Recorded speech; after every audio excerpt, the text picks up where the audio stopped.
Okay, well, it is 12:30, and actually it looks like it's just you and I today. If you want to unmute, there you go. Now I can hear you. Hi. Great. Hi. Okay, so I think it's just be you and me. No problem. Thank you for attending. How's, some of this is going to be familiar to you, but have you done WebEx before? Yeah, I think for Introduction for Healthcare course, we done it with, we done it with Peter. Okay, great. Okay. So then you kind of know the basic functions of WebEx. Correct, yeah. There's a little chat function, and you can click at the participants, and right next to it is chat. If you click on chat, I just put the blog web address in there for you, just to remind students about the blog. I am going to record our session just so that we can tape it, and then we can have it for all students to review. So it will be recorded. But since it's just you and I, though, this may be a little bit shorter, and feel free to interject with questions at any time. Some of this, again, may be familiar to you already, and some of it may be new. I hope that you will learn and gain some insightful information from this presentation. But it's about a minute after, so I'll go ahead and get started here. Looks like we are recording already. Okay. So without further ado, I'm Jennifer Hemker. I'm the academic coach here at Bellevue College at the North Campus. And I believe you and I have already had our individual student success meetings. So we've had the pleasure of meeting over the phone. And I appreciate you taking time out today to come learn more about the online courses and how to make the best of them. So I'm going to go through this PowerPoint presentation, and then I'm going to share my desktop with you. This is basically what we're going to cover today. A lot of navigation. I'm actually going to take you in a Canvas course that you're very familiar with and kind of show you around and show you areas to be really focused on. And then we're going to talk about etiquette in online courses, how to post comprehensive discussion posts, which is a lot of what online courses are involved with, a lot of the assignments, and then actually submitting assignments and projects. And then at the end, there will be some general tips for best practices for online courses. So I don't know if you've taken any online courses before. No, I haven't. Okay. This is the first so one. Oh, wow. Okay. Well, there's different platforms that universities carry. Actually, different platforms in which they offer online courses through. So our Bellevue College used to go through Blackboard, and as of last year, they switched to Canvas. So now all of their online courses are through Canvas, and I'm going to kind of show you. I'm going to actually scroll in so you can view it a little bit better, and then we'll go into the actual Canvas and look at it even closer. But so Canvas is the main platform that we use here at Bellevue College, so that is primarily what we're going to focus on. So just in the real basic terms, it's really important to be familiar with your layout, whether you're using Canvas, Blackboard, or some other platform through your online course.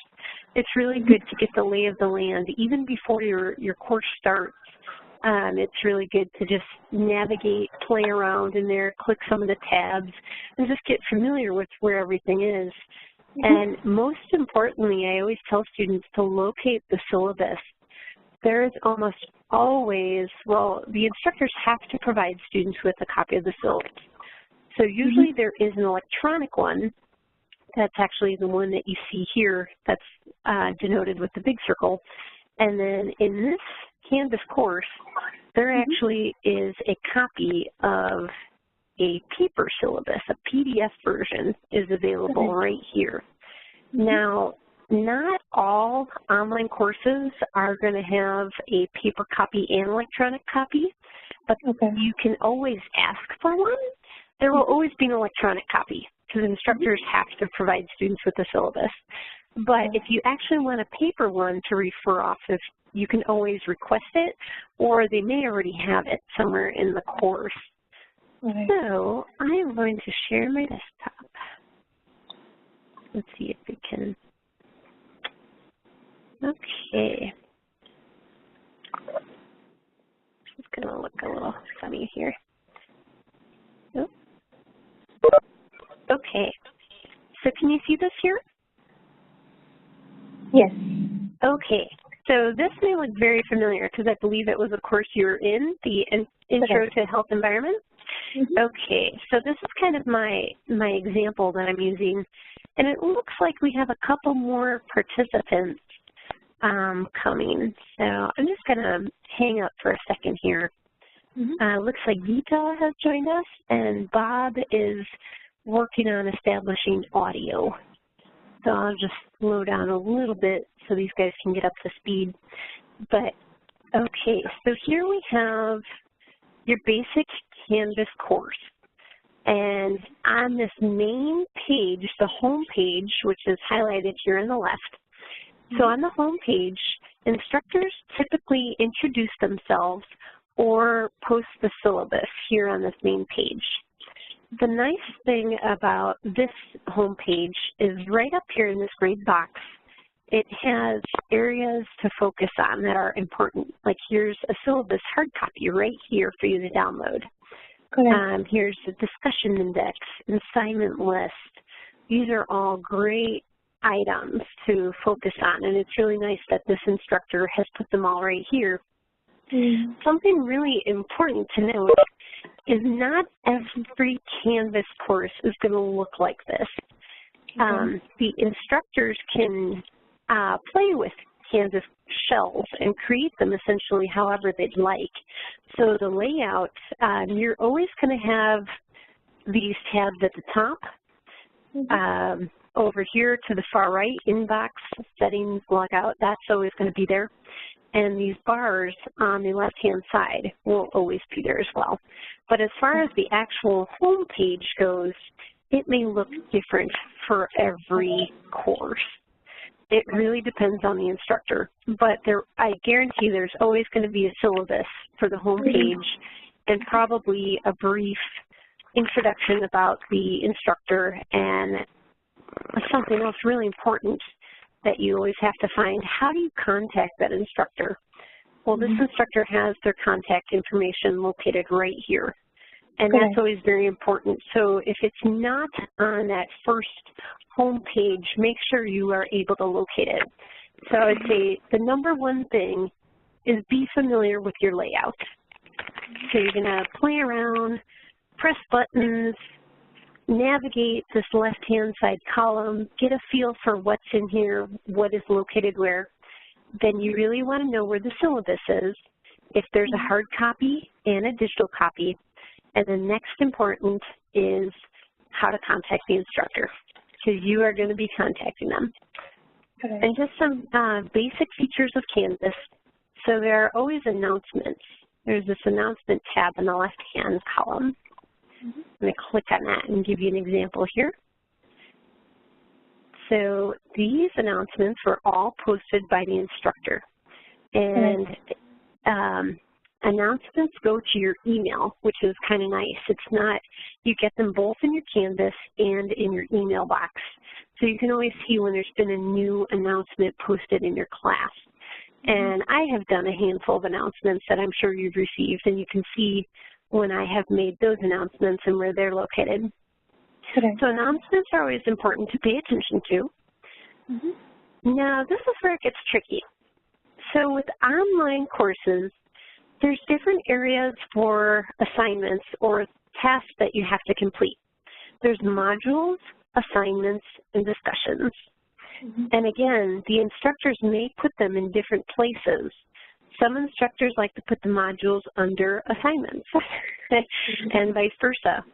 Discussions are typically always discussion posts. And the primary focus of why we have discussion posts in online courses, and a lot of other different platforms use the discussion post format. So this is very common across the board, and it is mainly used for participation. So it also opens for conversation with students. It kind of is a dialogue, and it helps us learn more on a different topic or subject. So a typical discussion, and we're going to go more into depth in this in a little bit, but a typical discussion post is going to be the instructor asking the students in the course about something that was covered most likely in a text or a chapter in a text or maybe a supplemental reading. They're going to ask you to maybe summarize a specific subject, or they're going to ask you questions on a topic, and you have to respond. And then everybody in the course is also expected to respond, and then you're expected to also comment on other students. And this opens up that dialogue and really makes learning more active, and just the more you contribute, the more, I should say, comprehensive that your learning experience is going to be. So I really encourage people to post as much as you can. But discussions overall are just a portion of your grade. So just keep that in mind. So we're going to look at the assignments. And something important to note with assignments is your due dates. Really, really important. One of the key aspects of all online courses and online learning is time management. It's huge because the reason the reason online learning exists is it's an atypical classroom format, is that students are typically working or they have other things going on that they can't attend a normal in-class session. So, and it's also typically a condensed learning style. So you have a lot more information in a lot less time frame, a much shorter time frame. So the key is going to be time management here and scheduling and budgeting all of your assignments and all of your work for the quarter. Now, it's really important to look at all the due dates and know when everything is due and when it's coming up. This is great because this instructor actually posts all the due dates right here on the right side. There's also some helpful aspects such as a calendar. I'm trying to see if I can pull up a calendar. Okay, so on the right-hand side, it says coming up. Quizzes, Module 9 and 10. Okay, so that lets me know right away. Sunday, I have 2 quizzes due on Modules 9 and 10. So there is a full calendar, which if you click on this little button here, so there's a huge calendar, and this will bring up, I'm sure, Sakshi, you have seen this before, but there will be all sorts of items on here. Now, the problem with this is it's not foolproof. A human entered in all of this information on this calendar, so it may not always be correct. So I like to suggest students to refer to it, but don't count on it. So I want you to use your own planner or organizer, or however it is that you keep track of dates and due dates. Use that as your primary reference. Write down all the due dates or type them into your cell phone or smartphone or whatever it is that you're using to keep track and keep organized. But I like students to refer to this calendar, but don't use it.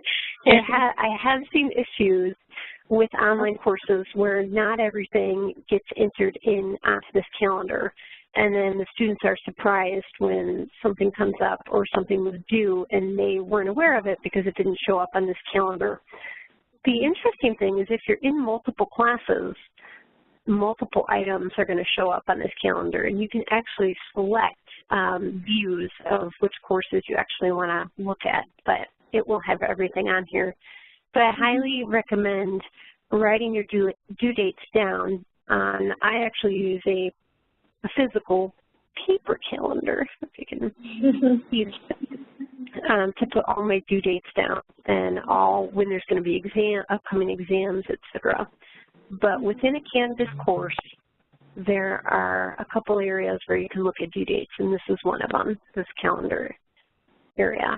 And then also in the coming up section, usually it tells you what you have immediately within the next week or so. Okay. And then you can just navigate through and see, okay, so we're just on the assignments tab.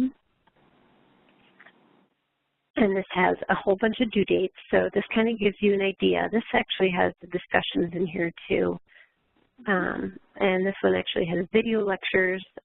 All classes are a little bit different when on the discussions.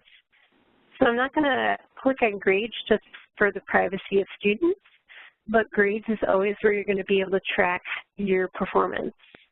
Actually, if I do a student view on the settings here, I'm actually in a teacher view. So now I'm going to go to student view, so this is what you guys can actually see. Okay, now if I go on grades, you can see it. So here, since this is kind of just a demo, all of your point values are going to be on the right-hand side here, and what you actually scored on them will be in the left-hand column here. And here, again, the due dates are all listed, very nice, but you can see how well you did on certain quizzes, what you scored on certain discussions, etc. And then at the very bottom, there should be an overall score. And this will kind of give you an idea of how you're doing in the class. My biggest complaint with Canvas is that it doesn't give you a total point value. Say that there's 300 points total in the course, and you've completed, you're up to like 50 points out of the class. It doesn't give you, it kind of gives you a total as you're going through the course. So you may be in week 2 of the course, and it says you're at 80%. Like, it kind of gives you week by week. And it also depends, your grade is going to depend on how soon instructors grade assignments and quizzes, etc. So your grade may not reflect real time. So you may have completed a quiz or turned in 2 or 3 assignments, and your grade still says maybe you're at 73%, etc. And it does not reflect actually where you might be because the instructor has yet to grade those assignments. So that's something to bear in mind with your grade. Just if it's not looking as high as you think it should be or it's lower than you think it should be, sometimes that plays into it, is the time frame in which the instructor takes to grade the assignments. People actually list out everybody who's in the course. You can break it down into students, instructors, etc. There's usually a lot more people in the course than actually just students. For example, my name is listed under there, even though I'm not a student. Here's conferences. I don't think we typically use that function in our online courses, but maybe other instructors do.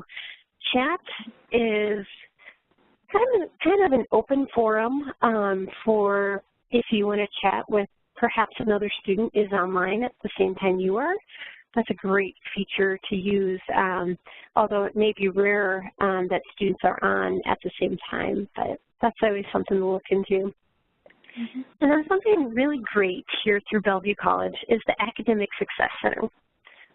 This is a really great resource. While it is on the main campus, they actually have quite a few online services available. So the reading lab, the writing lab, if you want any of your assignments proofread, you can submit them to them and they will get them back to you in a timely manner and give you constructive feedback.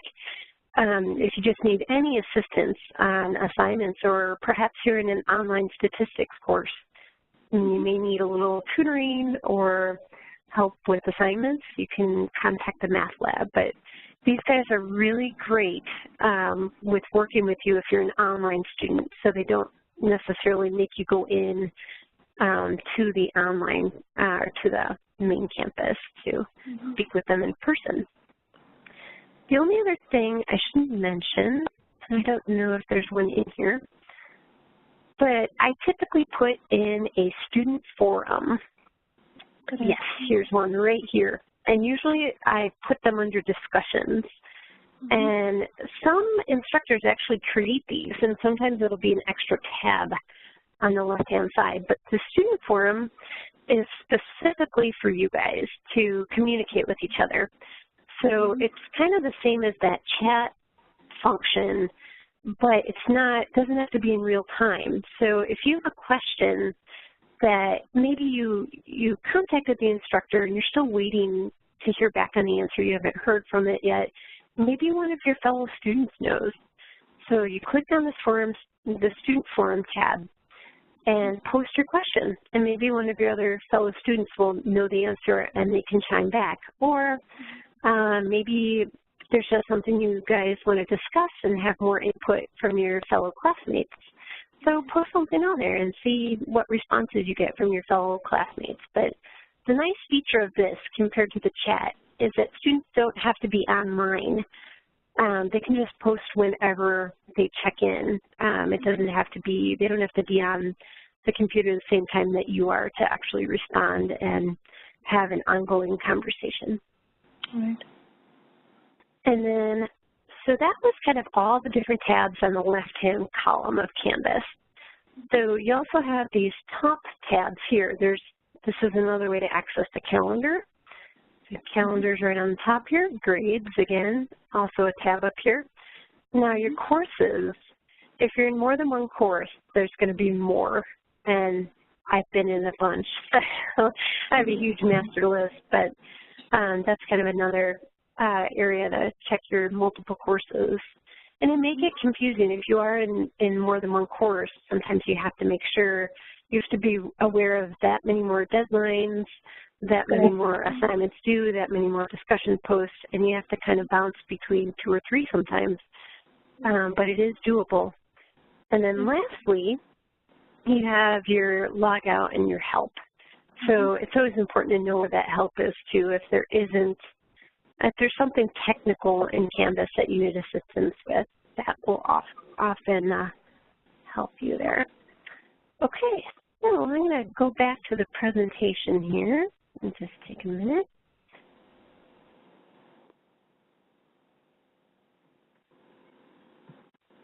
Jennifer, what's the voice thread under the discussion? Oh, yes. I'm glad you asked. That is a special feature I'm trying to add into our online courses, in particular, our certificate programs. Voicethread is considered to be, it's a little software program that is considered a living discussion, and it kind of enhances online learning. And what it is I can pick a subject. So, for example, I had picked learning styles, and you can go into the Voicethread on learning styles, and there is all sorts of information. There's a PowerPoint presentation, there's Word documents, there's Excel documents. It's a place where you can store a whole bunch of information on one topic, and you can actually comment and make there's voice recordings. I actually recorded in there, and you can hear me talk. There's text comments, but students all get to log in and can comment and voice record and actively speak in the Voicethread. And it's an ongoing conversation as well, and it doesn't have to be in real time, kind of like we were discussing previously. But I'm trying to see how it works. If it is something, I'm kind of piloting it, and I'm seeing how it would work in an online course to see if it is beneficial or not. But I kind of would like you guys to test that out if possible. So I'm going to go back. Okay, here we go. So back to the presentation. Okay, and for those of you who are not here, it looks like Andrea, I don't know if she has audio, Bob and Gita. So we're going back to the main presentation here. So I was kind of navigating through Canvas there, and I was mentioning that the first important things of your online courses, and Bellevue College uses Canvas, is to be familiar with the layout. That's why I went through the entire, all the different tabs and where everything is located in Canvas. So that's really important. And then to locate your 2 syllabi, or at least one syllabi. The electronic copy is almost always on that home page. Okay, let's see. Who wants to go through here? Okay. So I kind of have a top 10 list of the most important information you want to know when you're starting an online course. And I've kind of touched on these. So number one, where to find the syllabus. The syllabus is going to be your gospel for the course. It's something you always want to refer back to. So you want to know where that's located. I also mentioned the instructor's contact information, very important. You want to know how to contact them if you have a question. A lot of them have their email and sometimes a phone number listed on that home page or on the syllabus, is always located on the syllabus. You can contact them through the message feature or through the email in Canvas, or you can email their BC College email address directly. So those are two ways you can contact them, or you can physically call them if they leave their phone number. Due dates in the calendar, really important for your time management to know what is coming up when, what's due, really important for your whole online learning experience. Then your assignments, discussions, and modules, that's going to be the bulk of your work. What you're going to turn in, what you're going to be learning, that's all the next important aspect to focus on. And then number 5 actually talks about supplemental materials outside of your modules, assignments, and discussions. Some courses actually have you go outside of Canvas to utilize the materials. So OLI is the Online Learning Institute.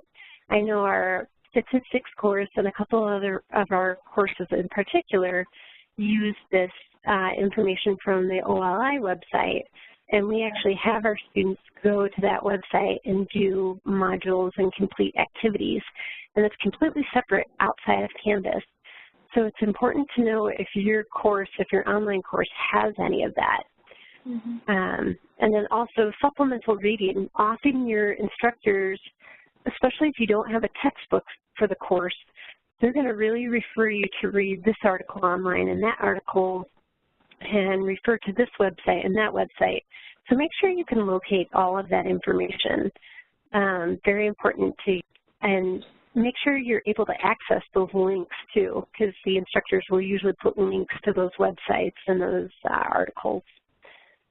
Then also number 6, grades. Please keep an eye on your grade. Make sure you're on track and have a good feel for where you are at all times throughout your course. 7 is to pay attention to the announcements. Some instructors use those more than others, but it's a great way to get important information out, especially if there's technical difficulties, if students are having trouble accessing a link, etc. The instructors often communicate that way and let students know to troubleshoot that aspect. And then email. It's kind of interesting, I found, of how many students will contact me through Canvas versus directly emailing me.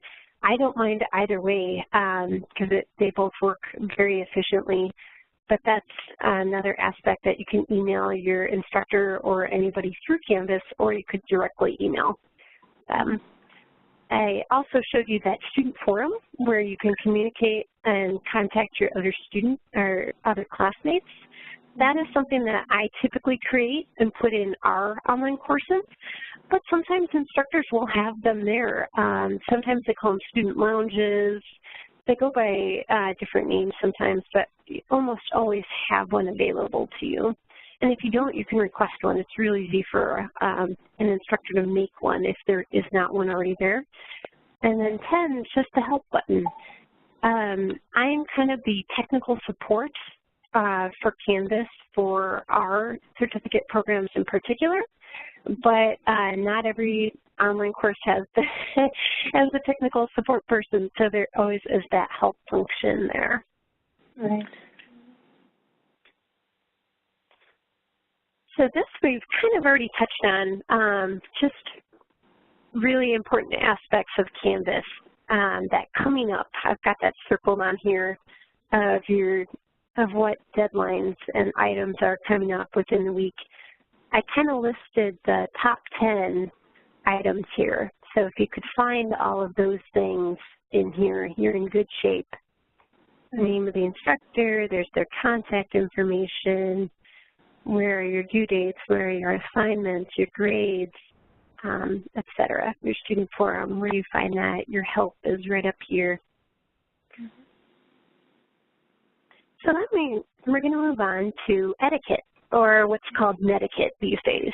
And you may have all heard of it, but it's really just the aspect of reminding people to be respectful. It's kind of sad, and you wouldn't think we'd have to do that, but with the computer and kind of being with the more anonymity comes more boldness and freedom of expression. When we don't see each other face to face and we're not in a physical classroom with people, people tend to feel more comfortable communicating or expressing stronger feelings than they would in a traditional classroom setting. So we always remind students to use respect and consider your tone when you're emailing the instructor. If you may be frustrated, or if you've contacted the instructor a couple times and they have not responded to you, try to remember that they are human. They often have a full-time job of their own. They may have other pressing things come up. They may be sick. There may be a valid reason for why they haven't responded to you in a timely manner, although they should. It's just nice to, sometimes in email, we all know that emails can be misconstrued, and it's hard often to determine tone sometimes in email. But when in doubt, just do not send the email or take it down a notch. But always when you're posting discussions to and submitting assignments, just think of all the other people and all your classmates and how are they going to interpret what you are posting. Just be mindful and be resourceful and positive. Yes.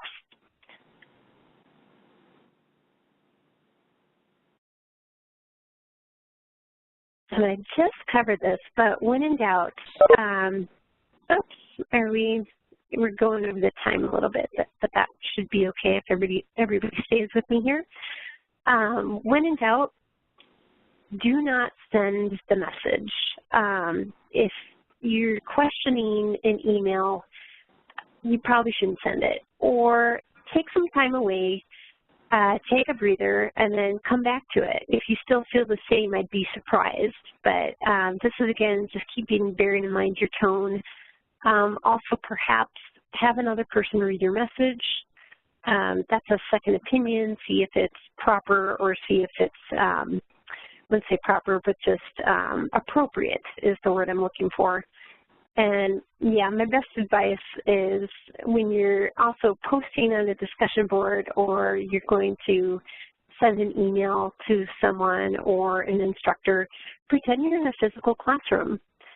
Is it a question you would ask if you're in a classroom? Is it something you would necessarily say in person or to the instructor's face or to another classmate? If you wouldn't, then that's a good indication that it probably shouldn't be sent. I'm going to go on here. So we're going to move on now, now that we briefly touched on Netiquette, of how to post comprehensive discussion posts. So discussion posts being a large part of participation and a large part of online courses. This is an example of one discussion post that I took from that same course we were looking at earlier. So this is very typical, where the instructor asks a handful of questions. The most important aspect when replying to a discussion post is to make sure you've answered every single question in full. So I have this a couple times, but also nice here is the instructor actually writes, refers to guidelines in participating in discussions, but there's still many questions. I find a lot of students have questions surrounding these discussion posts. So what is most important when you're posting discussion posts? So the first one was make sure that you're responding to the questions fully. make sure you're going to have to read that, especially that post I just showed you. There's a lot of questions here. And there's even questions within questions. The first one even, can you suggest some benchmarks to measure the healthcare systems? Okay, so that means you have to give examples of multiple benchmarks and then defend your choices. Okay, so that's another component to that question. So there's multiple examples to be given there and multiple answers. And then some of these are a couple questions. Number two, there's two questions there. So you just have to fully read, and it may take you a few times going through here to make sure you've hit and answered everything completely. Second is the length. I always get asked the question of how long should my post be? So I would typically say 4 to 5 sentences per question. So you would just, a basic summary or a basic paragraph for each question is typically acceptable. And if you're not comfortable with that, you can always ask the instructor. When in doubt, ask the instructor of what they would like to see, because they're going to be the one who's grading your work. Content, very important. It's the third aspect of posting. Is it necessary to post supplemental information and resources? Absolutely. Instructors really like it when you refer in your answer to other articles you've read or give examples from other sources you've pulled from rather than just the text or just the article or example that the instructor gave you. If you can, it shows that you're going above and beyond, and it also contributes to the overall conversation. It improves the content and learning for all the other students. So it's a really great aspect too. If you can find other supporting information or supplemental information, and often I've seen when students reply to each other, they're like, oh, have you checked out this website, or what do you think about this aspect? It's great because it really just builds on that knowledge and adds to that conversation. So that leads into number 4, posting and commenting on other students is important. Absolutely. I highly recommend it. And it just increases your participation too. If you just post that you'd answer the question, that is baseline. But if you go above and beyond and you add the supplemental information and respond to other students, that's great. That's really outstanding. And then also, when concerned about links and content, you can also ask the instructor, but look at what your classmates posted. We always know when a student is just doing bare minimal when we look at posts from, say, 6 students and one of the 6 has just like 2-liners for every question. Obviously, you're doing the bare minimum work, and it is seen, and the instructor knows that too compared to your classmates. So if you ever have questions about the length and intricacy of your post, look at your students' your fellow classmates' work and compare what you have or what you're about to post compared to what has already been posted. So this is going to be similar, submitting assignments and projects. Sometimes this can be a little bit tricky because there will be different mechanisms to turn in assignments and projects. So sometimes instructors will use Dropbox or another mechanism. So what I recommend highly for that is just designate a little extra time.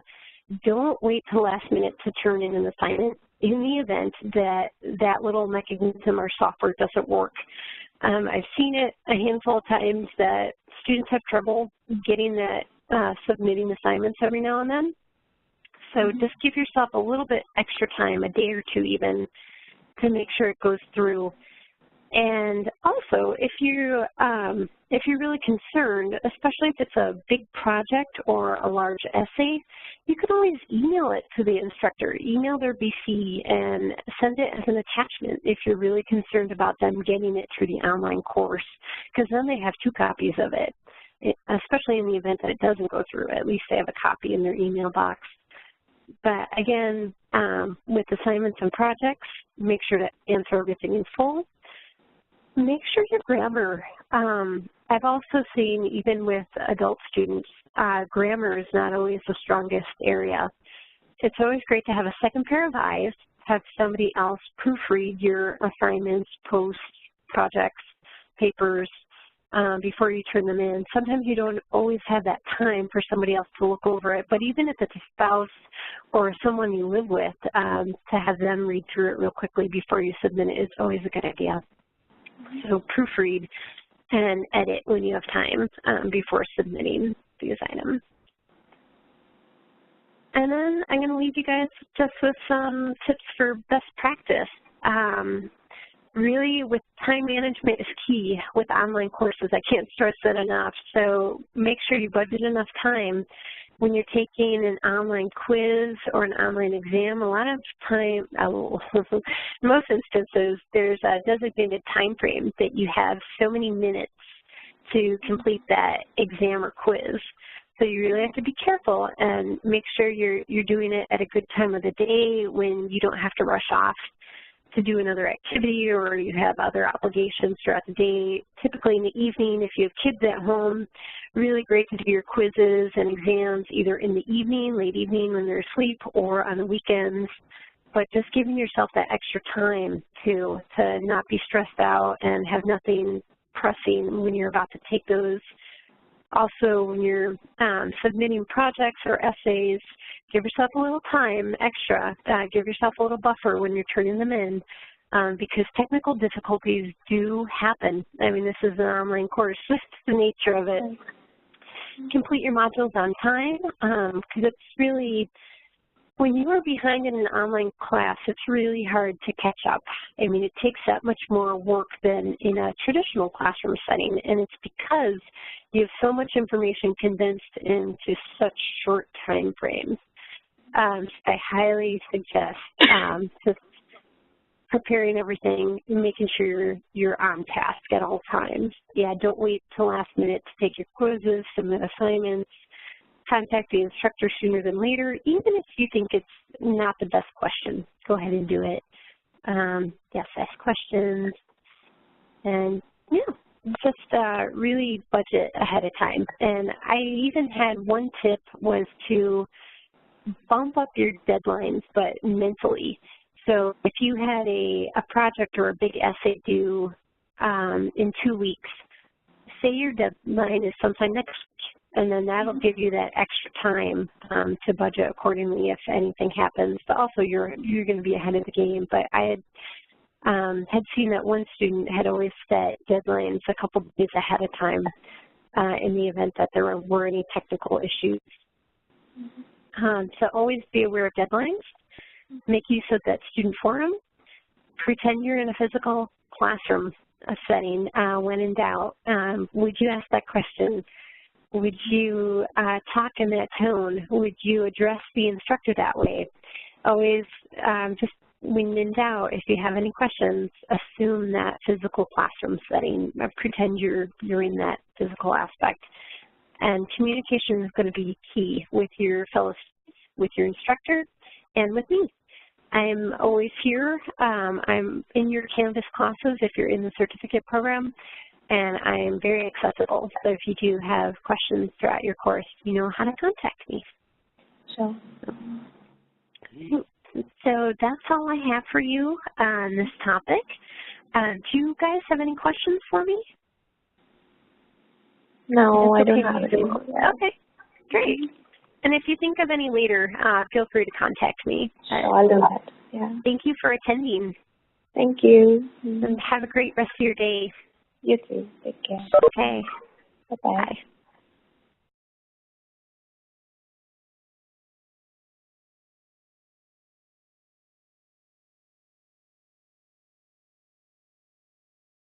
Bye.